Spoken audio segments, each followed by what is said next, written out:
Well, hey, welcome to another 10 at 10.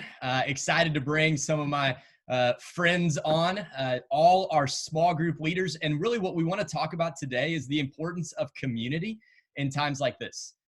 We can't gather together physically, but we need to stay together, kind of stay connected, even as a church. And so I thought I'd bring along some small group leaders who are trying to do this in sort of similar ways and yet different ways with different groups of people. As we talk through this. So I've got Kevin Brooks. Kevin, can you give us a little wave? There we go. I've got Matt Preeb on live on location, joining us from the fields. And then Gary Valines joining us as well. Give us a little wave. Thanks, Gary. All right. Well, hey, guys, talk to me a little bit about what it's been like. All of you have done a virtual small group meeting. And so talk to me a little bit with kind of how that's been, how that's gone, what you loved about it, what was kind of difficult about it, things like that. So Kevin, we'll start with you. Why don't you kick us off, man? Yeah, it's been really good. We've done 2 small group meetings, and we had one kind of test meeting just to see, so everybody could kind of test out the technology. And then the guys have met together once, and the ladies have met together, and that was really good. I know especially for the ladies, they were able to meet with some of our people that were part of our group before we multiplied. Oh, cool.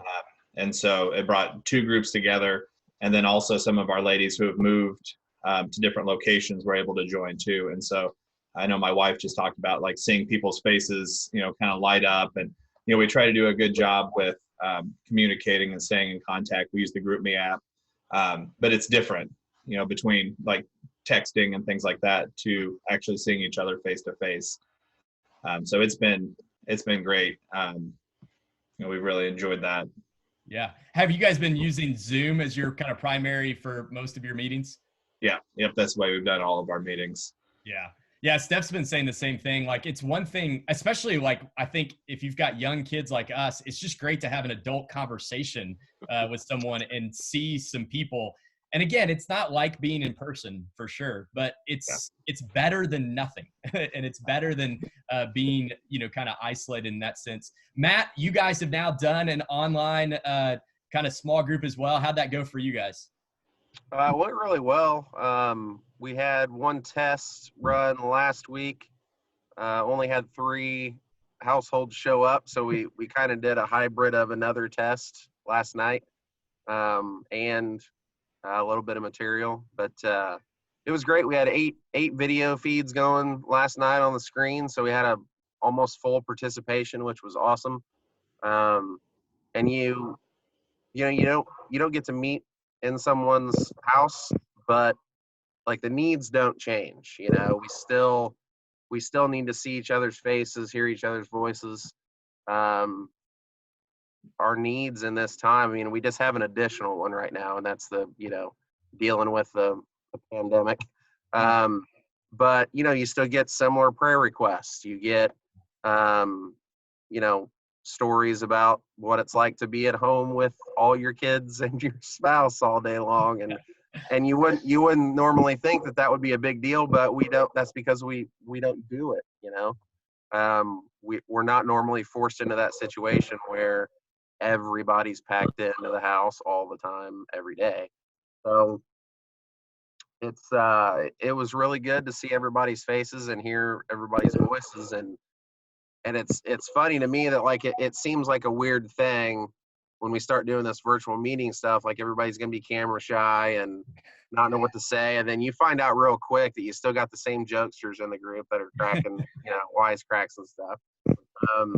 You still have your folks that don't talk a whole lot in group. They're about the same online. So no, it was really good. And we had a ton of participation, and we're excited for next week when we actually get back into it, like a full lesson plan / study next week. So it's we're all looking forward to that too. That's awesome, man. Yeah, and we've kind of had very similar experiences. And the first time, and we'll talk a little bit more about this, but the first time that we got together, like I'm sure you guys, we just talked, and we kind of just did our highs and lows and said, okay, how's life going, and things like that. And it was really good. We've got people in our group who are police officers, and they're guidance counselors at local schools and their teachers. And, so just to hear what's life look like for you now and what's the struggle and the hardship and things like that, in addition to, a lot of us have younger kids at home and things like that. How are we trying to keep them busy? How are we trying to stay sane and stuff like that? And it's good to hear, hey, other people are going through the same stuff as we are. So like you said, that just to recognize we haven't changed in the midst of this, though kind of what we're able to do, our needs are the same. Who we are as people is the same. And so, yeah, it's been really good. That's great. How about you, Gary? What's group looked like for you guys?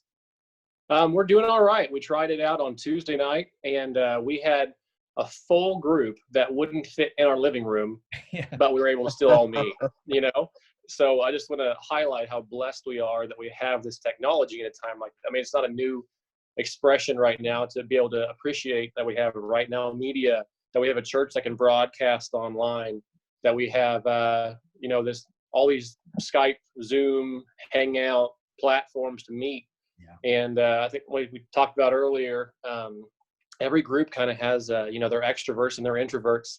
And the extroverts are always extremely happy to be there. They're happy to see people and the jokes start flying. The introverts, you guys have to show up again. You can't just stay home. This isn't an option forever. Yeah. So it's just a really good time to get together. Like you said, there's the jokesters, there's normal needs going on that need to be addressed too. So it's just, we feel really happy to have this platform. Yeah, I think it's great. And honestly, I think it's going to get more essential in the weeks to come because, I think we're at the beginning of a lot of hardships, and we've already started to see some of that in our church with, people losing jobs and financial issues. And, fortunately, we haven't been affected health-wise yet, but, the cases are rising around us in some of these areas. And so there's just going to be a need to take care of each other, and staying in communication is really essential. What have group meetings looked like for you guys?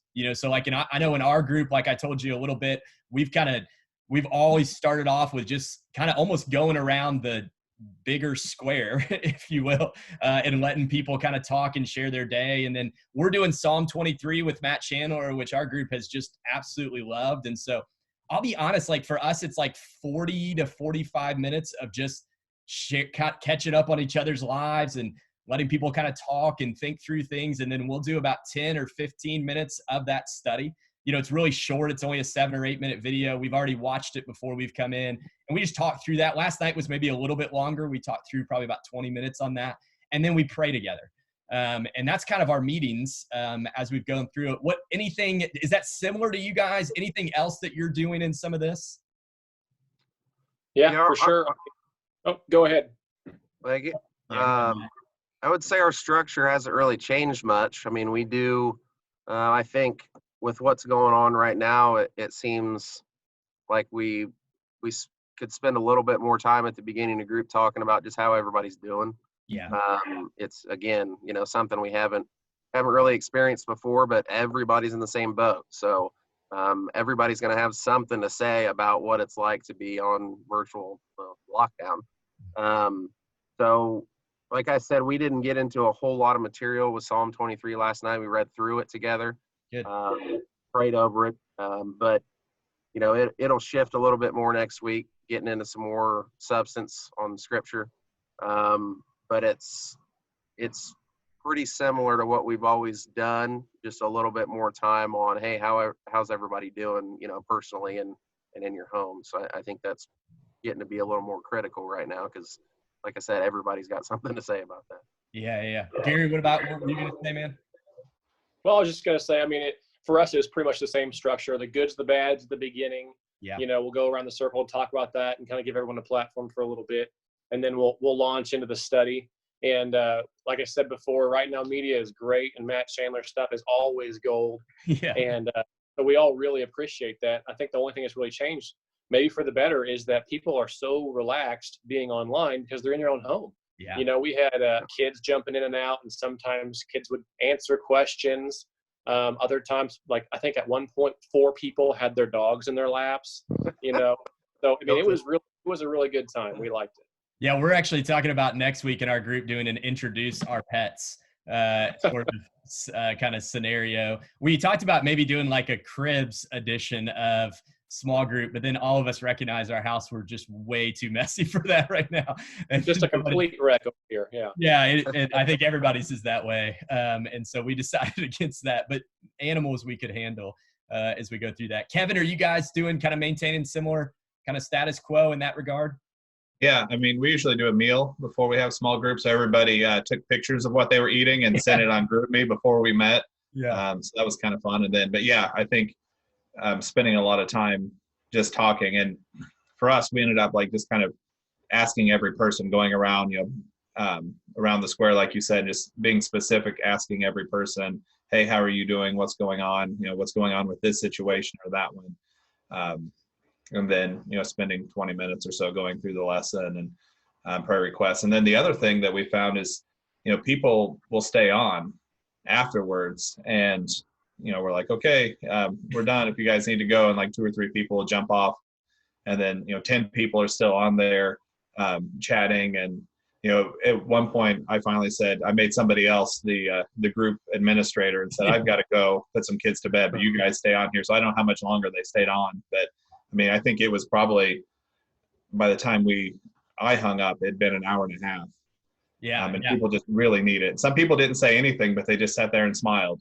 Yep. And enjoyed seeing real people. And the other thing that's really neat is when the kids jump in at the end of the meeting. Usually all the kids are coming in and they're waving at each other, and it was neat for them, I think, because a lot of these people, they're coming into our home every week. They see these adults every week, and they're kind of surrogate aunts and uncles. Yeah. And so the kids are missing them. Mhm. And so it's been fun for them to see these people that are really a big part of their life. Even though they can't be with them physically, they can see them on the screen and talk to them. And, we've had little kids recognizing other people on the screen and saying hi to them. And it's just really sweet to see that. Yeah, that's awesome. We've actually noticed the same thing. Now we do our group meeting at 8:30 after the kids are in bed, because a lot of us just have really, really young ones that we wouldn't even really be able to stand or sit in front of a screen for any amount of time. We just like chaos. I mean, we do too, but we've gone this direction, at least for now. But we've noticed the same thing. Like we'll kind of finish up around 9:30, 9:40. And we'll just say, hey, if anybody wants to stay around and hang out for a little bit, feel free. We're going to stay on for a little bit. And every time we've had 3 or 4, and it's actually been different people each time. And then same sort of thing. Like that's actually some of them, like the most laughter, sort of fun, just hanging out that we kind of do. And you can just see that there's a real desire for community. Even in this time. And honestly, even some of our folks who are more introverted, like I've noticed that they talk more. I think what you were talking about, Gary, because they're not in a room with people, it feels a little bit safer just to share and talk a little bit more, which I'm hoping will pay some dividends when we hopefully get back to gathering together in the same location, in the future, that maybe they'll be more apt to talk then too. So I love that. Our group is trying to do some kids stuff. So we've actually trying to do some FaceTime calls and things like that with our kids in between, since we're not, currently our kids are in bed when most of us are meeting at the moment. So, hey, anything else that you guys want to add to what this has been like, or any sort of encouragements for people just kind of moving forward? Just, it may be uncomfortable at first to sit there and talk to your screen for a second. Yeah. But just get into it. Don't set time requirements on it. Just talk to your people, because they do need you, and it is important to be together. Yeah, I love that. And small group meetings for us, I mean, it's something we look forward to every week. Like as soon as it's done Wednesday night, I'm trying to plan for the next week, and there's a lot of anticipation just waiting for the next Wednesday, when we all get back together and see how everybody's doing. So I mean, the good news for me, I think, in this whole situation, and I think should be for all of us, is that none of that has to change, because we still get, this technology is pretty awesome. We even I'm still amazed at how clear the video feeds are from 8 different screens going at the same time. So it's nothing really has to change. We can still communicate and get our needs out there and prayer requests and all that stuff. And it's just a little different, and we'll get used to it. And then, when this is all over and we have to leave this virtual thing, we all get a plan, our big barbecue when we get back together. So There's lots of stuff to look forward to, but group doesn't really have to change much. Yeah, we're longing for that day. We've got, a group member in our groups who's going to miss her graduation and things like that. And we're like, hey, we're throwing you the biggest party we possibly can when this thing is over. So yeah, I agree, man. Like we can still be the church, and we can still be a family and communicate during this time. And then we'll long for when we can be together. Anything else you want to add, Kevin? No, I think everybody, not just group leaders, but everybody, continue to be intentional with reaching out to each other. I know we've had several people just having FaceTime calls with each other. We have the time. There's no excuse to not reach out to people. You're not doing anything except for watching Netflix. So turn off the Netflix for a while, reach out to somebody. And it's been good. The times that we've reached out with the men and the women, and those individual groups. Even if it's just to catch up and laugh a little bit. I know I've been texting a lot more with my group members. So just be intentional with each other. Reach out and see how people are doing. See what they need. Yeah, I love that, man. Yep. And one of the things I've been trying to encourage everyone is, hey, just do a FaceTime call once a day. You as a couple or as an individual, just see one other person each day and check in on them. And I think that will go a long way for you. I mean, that helps us. It ought to encourage us, but also for encouraging others too. So, hey guys, I'm super appreciative that you guys have jumped on. If you are watching this and you want to get into a small group, the truth of the matter is we all have room now. Because we can keep on fitting little boxes on a digital screen as we need to. So this could be a good time to hop into a small group, and you can sign up on the website. If you got any questions, obviously you can message me as well. So, hey guys, thanks so much for joining me for this 10 at 10. I really appreciate it. Thank you. Thanks for doing this, Jeff. Yeah, man.